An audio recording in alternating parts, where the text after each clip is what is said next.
Appreciate it. I want to ask you to comment on the latest numbers that we have been given coming out of your side in this conflict. We're looking at 1,400 plus Israelis killed so far, 5,000 plus Israelis wounded, and 210 Israeli hostages remain in Hamas custody as of this hour. Those are the numbers, the latest numbers that you can confirm. And what can you tell us about these people? Indeed, those are the numbers. I can add to that between 100 and 200 Israelis are still unaccounted for. We are 14, or rather 15 days now after that terrible October 7th massacre that forced us into a war against Hamas, because we have decided as a nation that we can no longer live with this existential genocidal threat next to us.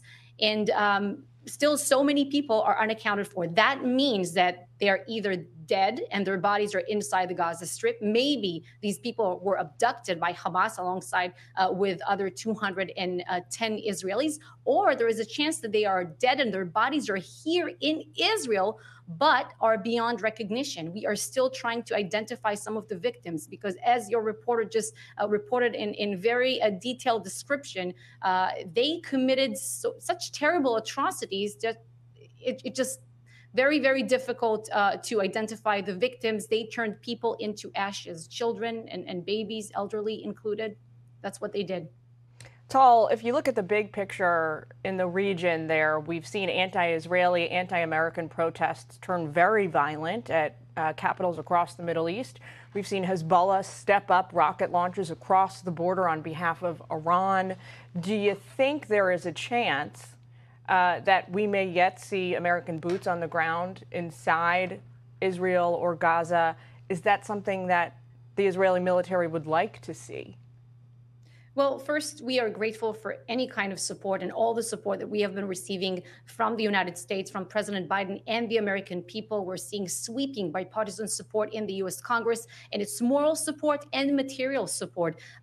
President Biden said, and we are very thankful to that, that Israel will get the tools to do what has to be done with Hamas, because we said that the declared goal of the operation right now in Gaza is to dismantle Hamas. Now, obviously, Jillian, we hope that that doesn't develop into an all-out war, including with Hezbollah, backed by Iran, on the northern front. And we have warned, and President Biden as well warned, our enemies, our adversaries across the region not to test us. He said it in one word. He said, don't.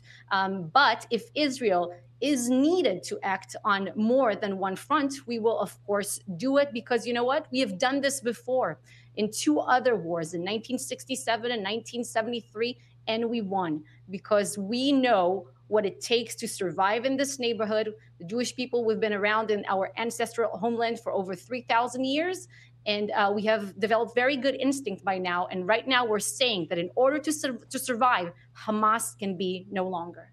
Earlier this morning, U.S. Eastern Time, Tal, 20 international trucks of humanitarian aid were allowed to enter the Gaza Strip. Is this a move that the Prime Minister's office is supportive of? Well, first, let me say that the most urgent humanitarian issue inside the Gaza Strip right now is the condition of 210 Israelis being held in captivity there. But in what pertains to the humanitarian aid that is addressed to the Palestinians, yes, 20 trucks went in from Egypt and into the Gaza Strip. We said that we reached certain agreements with our American counterparts that we will not prevent this transfer of essential aid, including food and water and medical supplies, to these areas in the southern Gaza Strip, where we called on the population to evacuate to, because the heavy fighting is taking place in the north of the Strip. And we said that as long as this aid will reach the Palestinian people, that we don't want them to get caught in the crossfire. We don't want them to suffer, as Hamas does, by the way.